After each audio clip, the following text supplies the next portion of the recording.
So say you break your arm, right? The x-ray shows a jagged white line, and the doctor just points at the film. Yeah, he just points at it and says, well, there it is. Right. You get a cast, you wait 6 weeks, and you are healed. I mean, it is binary. Broken or not broken. It is very clean. We really like things to be visible like that. We like them to be categorized. Oh, for sure. And above all else, we like things to be resolved on a predictable timeline. But what happens when you step into the murky realm of human suffering? Or systemic injustice or just spiritual waiting. Yeah, because suddenly that x-ray machine is basically useless. Welcome to Reformed Thinking, everyone. Glad you could join us. Have you ever felt like your prayers are just bouncing off the ceiling? Like you were waiting for a verdict, waiting for justice, and the waiting feels completely futile. Today on our deep dive, we are looking at a survival manual for the era we live in right now. Because we're living in an era marked by waiting, affliction, and the apparent silence of heaven. To really look at this issue, we are unpacking an extensive investigation of the parable of the widow and the unrighteous judge. You can find that in the Gospel of Luke, chapter 18, verses 1 through 8. And our source material analyzes this text through a fascinating Middle Eastern cultural lens, alongside a rigorous theological framework. We are going to see that this text is not some polite, sanitary, moral fable about being a little more persistent with your wishes. It is a gritty, eschatological cry for vindication. It is an absolute theological collision course. Yeah. What is so fascinating about the analysis in our source material is how it frames this narrative. Right. It frames it not as a quaint bedside story, but as a lifeline for those who are, on the verge of total spiritual collapse. Yes, we have to realize that when Jesus speaks this parable, he does something highly unusual. Many parables are left slightly ambiguous. They sort of require the listener to deduce the central meaning, right? That is right. But here, the original author Luke provides a definitive interpretive frame right at the outset. Verse 1 explicitly states that Jesus told them a parable to the effect that they ought always to pray and not lose heart. That frame basically sets up guardrails for our interpretation. We are dealing with the reality of a long, exhausting historical interim. We are looking at the era of the church, a period wherein God's chosen people will experience intense tribulation and corruption.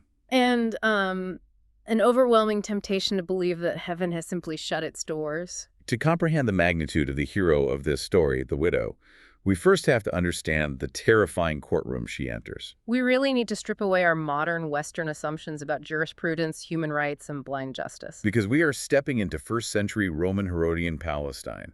This was a society strictly governed by a collective honor and shame matrix. Let us unpack this honor and shame matrix for a minute, because I think it is totally alien to how we operate today. It really is. In the ancient Near East, social behavior was not regulated by an individual's internal adherence to abstract, objective legal principles. Like we have today with constitutions and written statutes. Yet, instead, it was regulated by the community's collective standard of honor. An individual's identity, their safety, and their legal standing were entirely bound up with their family network. And their reputation within the public square. So in our world, if a judge does something wrong, we expect an internal affairs investigation. Or we expect a journalistic expose.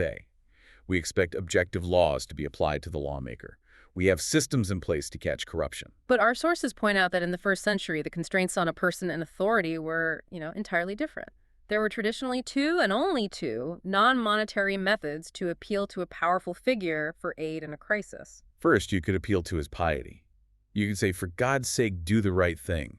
That is the vertical constraint. Second, you could appeal to his community reputation. You could say, for the sake of our common honor, for how the village will perceive you, help me. And that is the horizontal constraint. And the judge in Jesus' parable is introduced as someone who lacks both of these constraints. The text calls him the judge of unrighteousness. Or in the Greek, kratos tezos adikias. Yes, and he explicitly boasts within his own mind that he does not fear God and he does not respect man. That makes him a terrifying figure. Terrifying is the perfect word.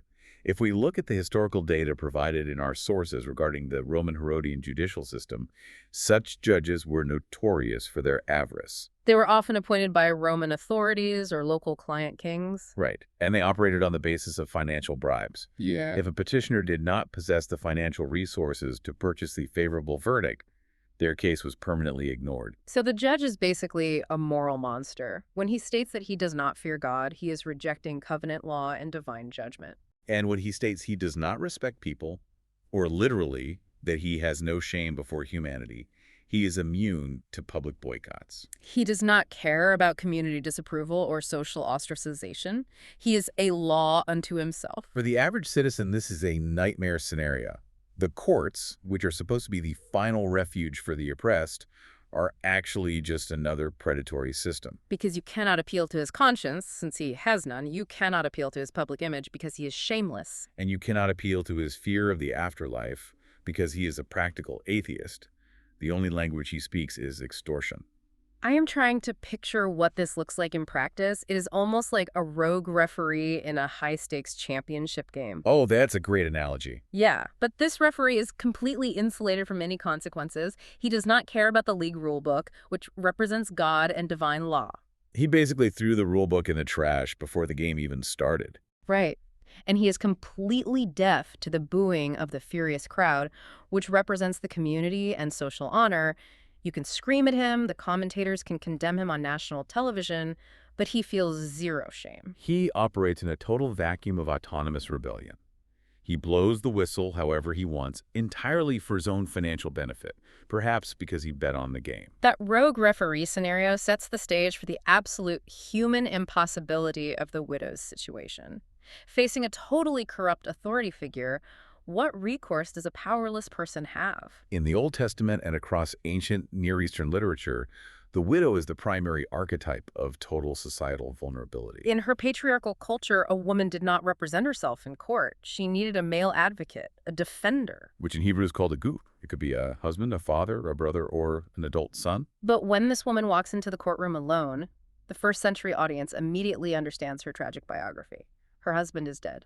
She has no surviving male relatives to protect her. She is completely destitute. She has no money for a bribe, and she has no man to stand beside her. She is essentially a legal non-entity, and the sources point out that she is facing an adversary, an antidikos. The material suggests this is likely a wealthy, influential relative or neighbor who is systematically stripping her of her remaining property. Knowing full well she has no legal defense, the system is rigged against her from top to bottom. But reading through this, a really logical question came up for me. What is that? If she is so powerless and this judge is so autonomous and cruel, why isn't this woman immediately arrested? Why isn't she dragged out by the court guards for shouting at a magistrate? That is a very fair point. I mean, if a man walked into that courtroom without money and started causing a scene, making demands, disrupting the proceedings, he would be beaten or thrown in prison on the spot. How is she even surviving this encounter, let alone getting her way? That is the crucial pivot of the narrative, and it is a detail modern readers entirely miss. To understand why she is not thrown out, our sources rely on some fascinating cultural observations. Right. From Kenneth E. Bailey, a scholar who spent decades living in and studying the Middle East. Yes, he explains the traditional Middle Eastern code of public chivalry. While a man would face immediate physical violence for such a disruption, older women possess a unique cultural shield. Because they were seen as exceptionally vulnerable, there was a strict unwritten rule that you do not lay hands on a widow in public. The community might tolerate a corrupt judge taking bribes from rich men, but if that same judge ordered his guards to physically assault a destitute, grieving grandmother in the middle of the town square, it would cross a line. It would cross a line that even a shameless society could not stomach. Bailey shares a staggering anecdote from the Lebanese Civil War to illustrate how durable this cultural rule is. I remember reading that section of the source material. It stopped me in my tracks. It is a striking story. During that conflict, there were active battle lines dividing the city of Beirut, guarded by heavily armed, violent militias. These were hardened combatants. If a man tried to cross those lines to retrieve supplies or check on family, he would be shot instantly by a sniper. It was a guaranteed death sentence. But Bailey observed older women crossing those exact same active battle lines, walking right up to armed militiamen and confronting them with an aggressive boldness. Demanding access to the other side of the city to get food for their grandchildren. And the militiamen, despite being seasoned killers, would lower their weapons and let them pass. The cultural conditioning against striking an older woman was so ingrained that it provided them with a terrifying kind of immunity. The widow in the parable is utilizing this exact cultural dynamic. She knows the judge cannot physically touch her without inciting a riot. She is armed with nothing but her vocal persistence and her physical presence. She stages a relentless, public, vocal protest. She refuses to be silenced, turning the judge's own courtroom into an intolerable zone of public embarrassment. That visual of grandmothers crossing a war zone where men would be shot on sight really shifts how I view this widow. She's not just sad and weeping softly in a corner. No, she is launching a tactical assault on his courtroom using the only armor she has. She's causing an absolute scene. And we get to see the effect it has on the judge because Jesus gives us his internal monologue. The judge admits he does not fear God or care about man. But he decides to grant her justice for a very specific reason. The Greek text uses a fascinating boxing term here, hypoupiazo, which translates to giving a black eye. The judge fears the widow will metaphorically bruise his ego or cause a catastrophic public embarrassment. He yields to raw annoyance. He is basically saying to himself, if I do not give her what she wants, she's going to wear me out. She's going to give me a black eye in front of everyone. He does not have a sudden moral awakening. He does not care about justice. He just wants to escape her vocal assault. That is right. He acts out of pure self-preservation. He wants to eliminate the friction she is causing in his life. But here's where I want to push back, or at least voice a doubt that I think a lot of listeners might have. Because if the judge acts purely out of selfish irritation, that raises a critical theological issue about how we view the character of the divine. It really does. If the takeaway here is that I just need to be incredibly annoying to get God's attention, that feels awful. Does this mean Jesus is teaching a transactional merit system here? Are you asking if we have to just pester God, wear him out, and give him a metaphorical black eye until he finally caves and gives in to our demands? Yeah, do we just treat God like a tired parent handing an iPad to a screaming toddler in a grocery store to make them stop crying? That is the exact misunderstanding that has derailed so many interpretations of this text over the centuries.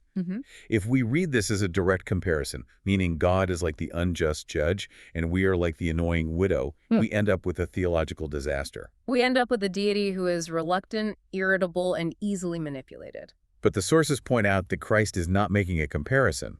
He is employing a classic rabbinic logical device known as qual wahomer, which translates to arguing from the light to the heavy or from the lesser to the greater. Yes, Christ is drawing a sharp, dramatic contrast. Let me explain how this logic works. You look at a minor, flawed situation, and then you amplify it to a perfect, supreme situation. The logic Jesus uses is basically this. If a corrupt, self-serving, shameless judge can be moved to execute justice merely to relieve himself of the annoyance of a persistent stranger, how infinitely more will a Holy Father vindicate his own chosen elect? Right. God is not the judge. God is the absolute antithesis of the judge. God is holy, not corrupt. God loves his people. The judge despised the widow. If persistence works in a broken, rigged system operated by a monster, how much more secure is the persistent cry of a beloved child in the courtroom of a perfectly righteous father? Okay, that makes so much more sense. It is a contrast, not a mirror. And to see how brilliant this is, the sources contrast Christ's teaching with some of the other religious literature floating around during that era. Specifically, the apocryphal wisdom of Ben Sirach, chapter 35. In that text, you find a highly legalistic picture of prayer. It suggests a petitioner earns a hearing through human merit and pleasing service. It implies that if you do enough good works, if you offer enough sacrifices, God will hear you. It is a resume-building approach to spirituality. Precisely. In the Ben Sirach framework, the person praying brings their good deeds, their temple service, their moral achievements, and they essentially say to the heavens, look at my credentials. Look at my track record, now grant my request based on my worthiness. Jesus entirely subverts that works righteousness paradigm with this parable. Look at the widow in Luke 18. She has absolutely zero merit to present to the judge. She has no credentials. She brings no temple service. She has no money, no societal status, no husband, no legal advocate. Her success relies completely on the persistence of her cry. I love that point. She comes with empty hands. And the theological framework we are looking at makes a strong argument about how this completely flips the idea of earning God's favor on its head. The sources argue that this text crushes the Pelagian errors of human performance.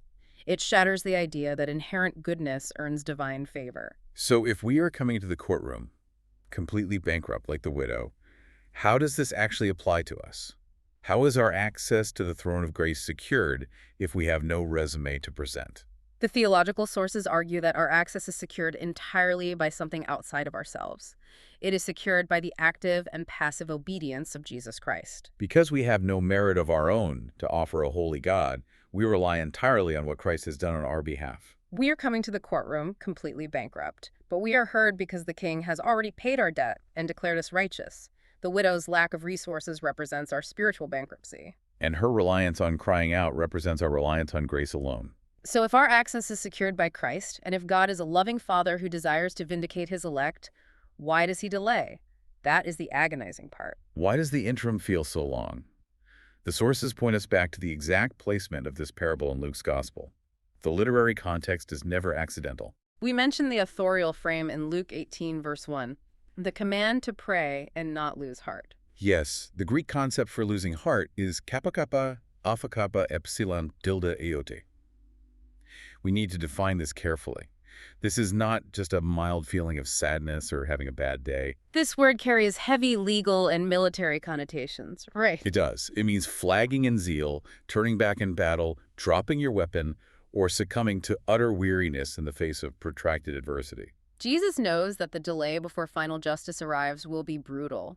To understand why he warns them about dropping their weapons, we have to look at the preceding chapter, Luke 17. Jesus had just finished teaching his disciples about the coming of the kingdom and the future days of the Son of Man. He compared the future days of the church to the days of Noah and the days of Lot. And the days of Noah and Lot were characterized by systemic wickedness, widespread corruption, and then a sudden cataclysmic judgment. But what is striking is the normalcy of those days. People were eating, drinking, buying, selling, marrying, totally unaware of the impending disaster. They were just going about their business, while rebellion against God was the cultural standard. Jesus is setting up the reality that the church must survive a long, exhausting, historical interim before the literal, physical return of the Son of Man. He is looking at his disciples and essentially saying, you are going to be waiting a long time in a world that is hostile to you. And the primary threat is not just external persecution. It is the internal rot of despair. You are going to want to drop your weapons and retreat because the weight feels infinite. Think about your own life right now. Where are you tempted to just drop your weapons? Where does the delay in your life feel so long that you are functionally giving up? That is the pastoral concern Jesus is addressing. And we also have to look at the literary bookend that follows this parable. Right after the widow and the judge, in Luke 18, verses 9 through 14, we get the parable of the Pharisee and the tax collector. The Pharisee stands up proudly and lists his merits, while the tax collector beats his breast, refuses to look up to heaven, and asks for mercy. So persistent action, like the widow's, must be paired with radical, penitent humility, like the tax collectors. You cry out boldly, but you do so knowing you rely entirely on grace, not on your own righteousness. Our sources use this literary structure to evaluate a specific theological framework regarding the end times.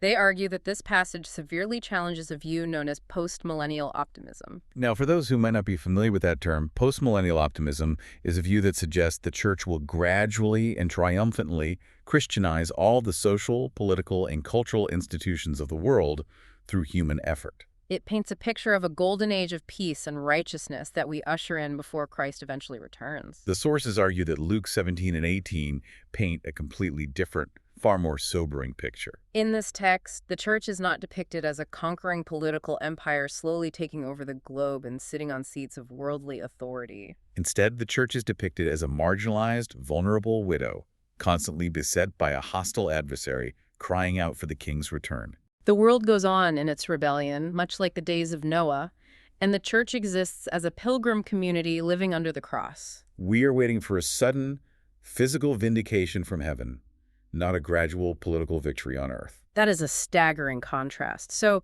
if we are waiting in this hostile environment, functioning as marginalized widows, what is the disposition of God toward us during this excruciating delay? If he is not the unjust judge, and if he is not an annoyed parent, how does he feel about us as we cry out day and night? This is where the source material gets into a translation issue, and honestly, it is a total paradigm shift for how I read this passage. In verse 7, traditional Western translations usually frame the end of the verse as a question. Will he delay long over them?